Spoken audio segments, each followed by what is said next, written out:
ಅಗಲಿದ ಹಿರಿಯ ರಂಗ ಕಲಾವಿದ ಮೈಲಾಪುರ ರಮೇಶಣ್ಣನವರಿಗೆ ರಂಗಗೀತೆಗಳ ಮುಖಾಂತರವಾಗಿ ಅಶ್ರುತರ್ಪಣ ಸಲ್ಲಿಸಿದ ಹೊಸಕೋಟೆ ತಾಲೂಕು ಕಲಾವಿದರ ಕ್ಷೇಮಾಭಿವೃದ್ಧಿ ಸಂಘ ಮತ್ತು ರಾಮಚಂದ್ರ ಕಲಾವಿದರು. ಹುಟ್ಟು ಉಚಿತ, ಸಾವು ಖಚಿತ, ಇವುಗಳೆರಡರ ಮಧ್ಯೆ ನಾವು ಜೀವನದಲ್ಲಿ ಏನಾದರೂ ಒಂದು ಸೇವೆ ಸಾಧನೆಯನ್ನು ಸಮಾಜಕ್ಕೆ ಕೊಡುಗೆಯಾಗಿ ನೀಡಬೇಕು.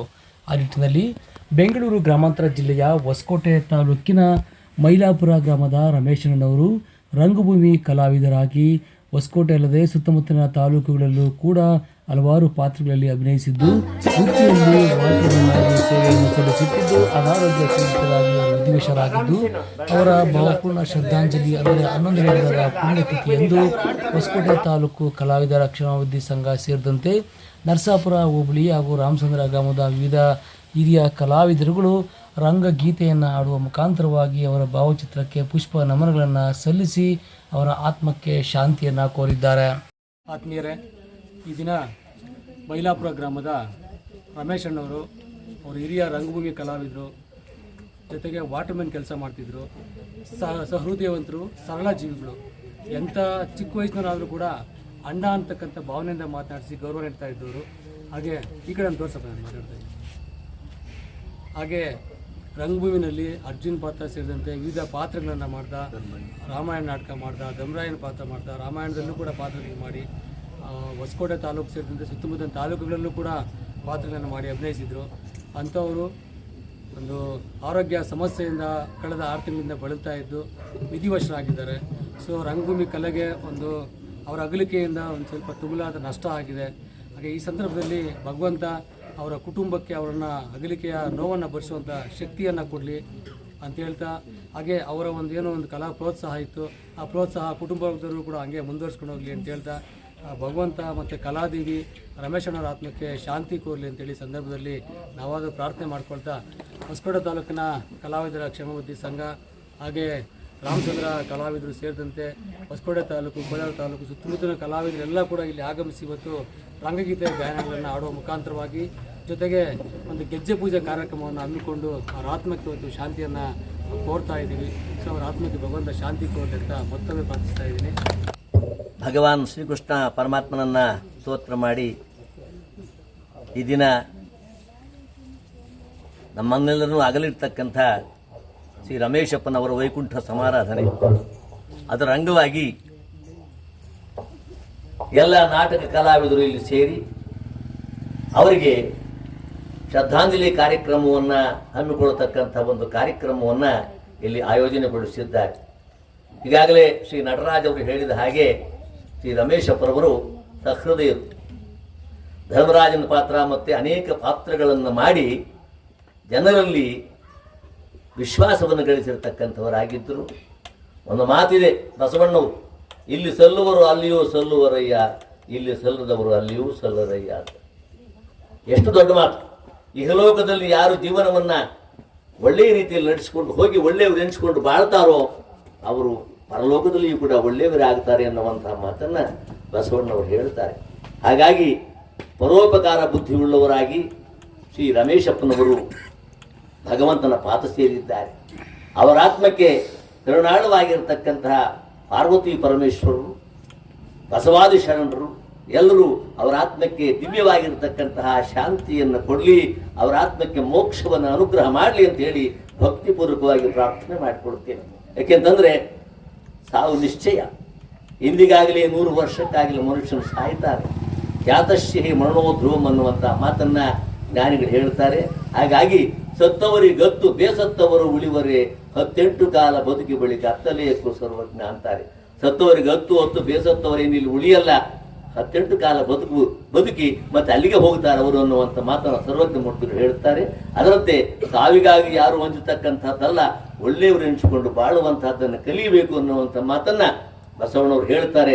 ನಾಳೆ ಬಪ್ಪುದು ನಮಗೆ ಹಿಂದೆ ಬರಲಿ, ಇಂದು ಬಪ್ಪುದು ನಮಗೆ ಈಗಲೇ ಬರಲಿ, ಇದಕ್ಕೆ ಆರಂಜುವರು ಇದಕ್ಕೆ ಆರಡುಕುವರು, ಜಾತಸ್ಯ ಮರಣಂ ಧ್ರುವಂ ಎಂದು ಇರುತ್ತಿರಲು ಏತ ಗಂಜುವುದು ಕೂಡಲ ಸಂಗಮ ದೇವ ಅನ್ನುವಂಥ ಮಾತನ್ನ ಬಸವಣ್ಣವರು ಹೇಳ್ತಾರೆ. ನಾಳೆ ಬರುವಂಥದ್ದು ಹಿಂಗೆ ಈಗಲೇ ಬಂದ್ಬಿಡ್ಲಿ, ನಾಳೆ ಬರುವಂಥ ತಪ್ಪಿ ಹೋಗ್ತದೆ. ಆದ್ದರಿಂದ ನಾವು ಒಳ್ಳೆಯವರು ಎನಿಸಿಕೊಂಡು ಬಾಳಬೇಕು ಅನ್ನುವಂಥದ್ದನ್ನ ಬಸವಣ್ಣವರು ಎಲ್ಲ ಶರಣರು, ಸಂತರು, ದಾರ್ಶನಿಕರು, ಮಹಾತ್ಮರು ಕೂಡ ಹೇಳ್ತಾರೆ. ಏನು ಬರುವುದೋ ಸಂಗಡ ಏನು ಬರುವುದೋ ದಾನ ಧರ್ಮ ಮಾಡಿ ನೀ ಬಹು ದಾನಿ ಎನಿಸಿಕೊಳ್ಳು ಮನುಜ ಅಂತ ಕನಕದಾಸರು ಹೇಳ್ತಾರೆ. ಎಷ್ಟು ದೊಡ್ಡ ಮಾತು ಹೇಳ್ತಾರೆ.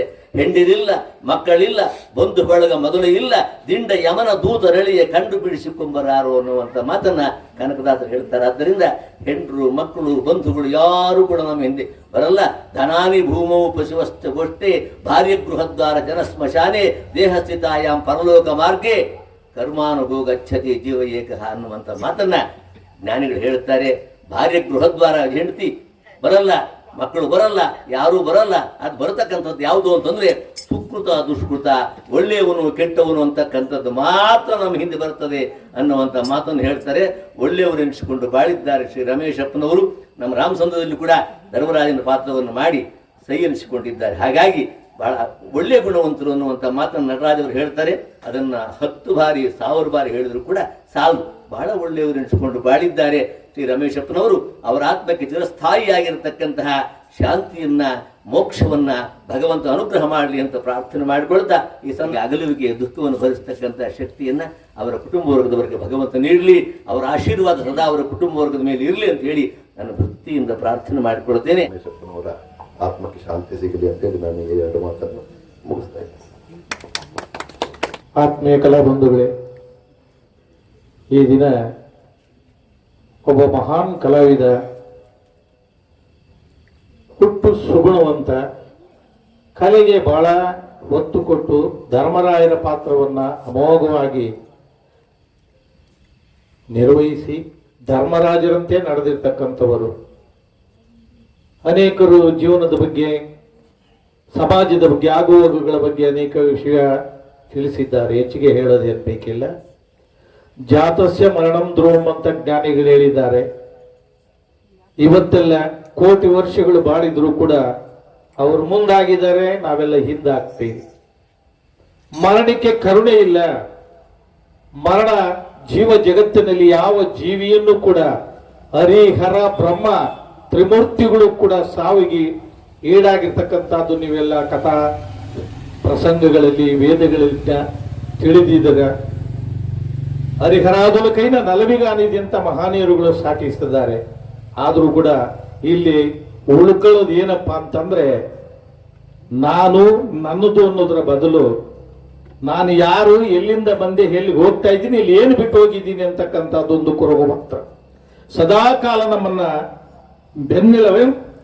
ಬೆಂಬಲ ಒಬ್ಬ ಒಂದು ಛಾಯೆಯಾಗಿ ನಮ್ಮನ್ನು ಹಿಂಬಾಲಿಸ್ತಾ ಇರ್ತಕ್ಕಂಥದ್ದು ಧರ್ಮ. ಪರೋಪಕಾರಾರ್ಥಮಿದಂ ಶರೀರಂ ಅಂತ ಹೇಳಿದ್ದಾರೆ. ಅದೇ ರೀತಿ ಪರೋಪಕಾರಕ್ಕೋಸ್ಕರ ಶರೀರನ ಮೀಸಲಾಗಿಟ್ಟು ಯಾರನ್ನು ಅನ್ಯತಾ ಒಂದು ಮಾತನಾಡದೆ ಎಲ್ಲ ಜೀವಿಗಳಲ್ಲಿಯೂ ಪರಮಾತ್ಮ ಇದ್ದಾನೆ, ಎಲ್ಲರೂ ಒಂದೇ, ಜಾತಿ ಮತ ಕುಲ ಭೇದ ಚಿಕ್ಕದು ದೊಡ್ಡದು ಅಂತಕ್ಕಂಥ ತಾರತಮ್ಯವನ್ನು ಹರಿಯದೆ ಬಹಳ ಸೌಮ್ಯವಾಗಿ ಎಲ್ಲರ ಜೊತೆಯಲ್ಲಿ ಒಡನಾಡಿಯಾಗಿ ನಮ್ಮ ಜೊತೆಯಲ್ಲೂ ಕೂಡ ಬಹಳ ಕಾಲ ಇದ್ದಂತಕ್ಕಂಥವರು ಈ ದಿವಸ ಪರಮಾತ್ಮನ ಪಾದಾರವಿಂದಗಳಿಗೆ ಸಮರ್ಪಣೆಯಾಗಿದ್ದಾರೆ. ಶಿವ ಸಾಲೋಪ್ಯ, ಸಾಮೀಪ್ಯ, ಸಾರೋಪ್ಯ, ಸಾಯುಜ್ಯ ಅಂತಕ್ಕಂಥ 4 ಪದವಿಗಳ ಅರಗ.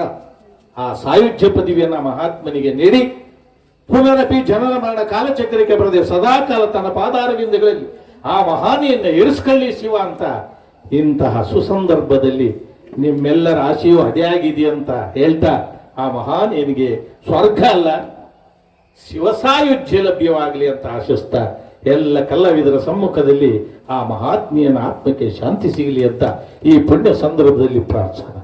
ಇಲ್ಲ, ಬರುವಾಗ ಬೆತ್ತಲೆ, ಹೋಗುವಾಗ ಬೆತ್ತಲೆ, ಬಂದು ಹೋಗುವ ನಡುವೆ ಬರೀ ಕತ್ತಲೆ.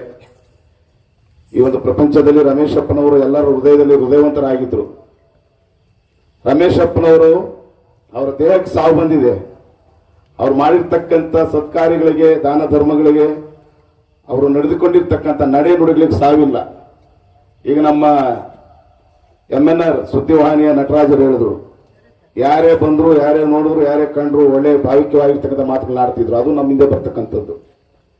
ಅವ್ರು ದೈವಾಧೀನರಾಗಿರ್ತಕ್ಕಂಥ ಸಂದರ್ಭದಲ್ಲಿ ಬಂದಿದ್ದೆ ನಾನು. ನಮ್ಮ ಕಲಾವಿದರೆಲ್ಲ ಇಲ್ಲಿ ನಮ್ಮ ನಾರಾಯಣ ಸ್ವಾಮಣ್ಣನವರು, ನಮ್ಮ ನಾಗರಾಜಣ್ಣನವರು, ನಮ್ಮ ರಾಜಶೇಖರ ಸ್ವಾಮಿಗಳೆಲ್ಲ ಇದ್ರು. ರಂಗಗೀತೆಗಳಾಡೋಣ, ಇಲ್ಲ ಹರಕತೆ ಮಾಡ್ಸೋಣ ಅಂತೆಲ್ಲ ಮಾತನಾಡ್ಕೊಂಡ್ರು. ಹರಕತೆ ದಾಸರು ಬಂದ್ರೆ ಎಲ್ಲಾ ಪಾತ್ರಧಾರರಲ್ಲಿ ಒಬ್ಬರೇ ಹಾಡ್ಬಿಡ್ತಾರೆ. ರಂಗಗೀತೆಗಳಂದ್ರೆ ಒಬ್ಬೊಬ್ರು 1-2 ಹಾಡ್ಕೊಂಡು ಹೋಗ್ಬೋದು.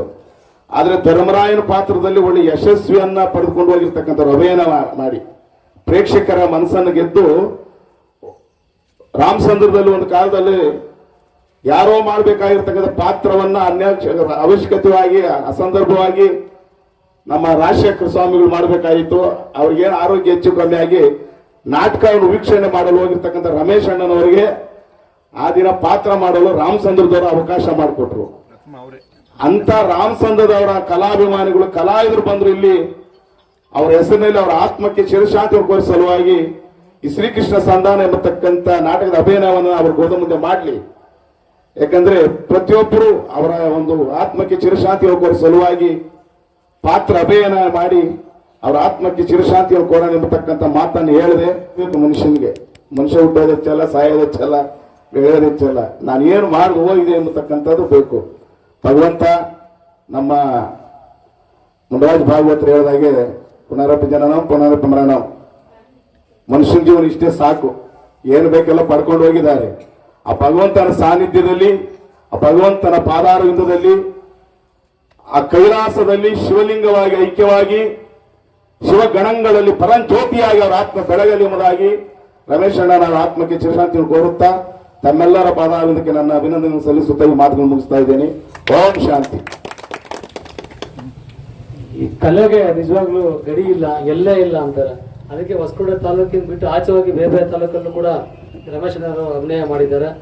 ಈಗ ರಮೇಶ್ ಅಣ್ಣವರು 2 ಮನೆ ಕಟ್ಬಿಟ್ರಪ್ಪ, ಅಲ್ಲೆಲ್ಲ ಒಂದು ಸೈಡ್ ಕಟ್ಬಿಟ್ರಪ್ಪ ಅಂತ ನಾವ್ ಯಾರಾದ್ರೂ ಮಾತನಾಡಿದ್ರೆ ಇಲ್ಲಿ ಯಾರು ಮಾತನಾಡ್ಲಿಲ್ಲ. ಮಾತನಾಡಿದ್ದೇನೆಂದ್ರೆ ಅವ್ರು ಏನ್ ಬಿಟ್ಟು ಹೋಗಿದ್ದಾರೆ, ಸಮಾಜಕ್ಕೆ ಏನ್ ಕೊಟ್ಟಿದ್ದಾರೆ, ಏನ್ ಸೇವೆ ಮಾಡಿದ್ದಾರೆ ಅನ್ನೋ ವಿಚಾರವಾಗಿ ನಾವು ಚರ್ಚೆ ಮಾಡಿದ್ವಿ.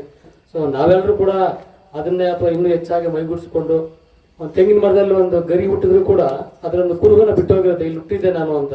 ಅದು ಚಪ್ರ ಆಗ್ಬೋದು, ಪರ್ಕೆ ಆಗ್ಬೋದು, ಬೂದಿ ಆಗ್ಬೋದು, ಏನಾಗ್ಬೋದು, ಅಲ್ಲೊಂದು ಕುರು ಇರುತ್ತೆ. ನಾವು ಕೂಡ ಹಂಗೆ ಈ ಭೂಮಿ ಮೇಲೆ ಹುಟ್ಟಿದ ಮೇಲೆ ಹುಟ್ತೀವಿ, ಸಾಯ್ತೀವಿ, ಏನಾದ್ರೂ ಒಂದು ಸಮಾಜಕ್ಕೆ ಒಂದು ಕೊಡುಗೆ ಕೊಟ್ಟು ಹೋಗೋಣ ಅಂತ ಹೇಳ್ತಾ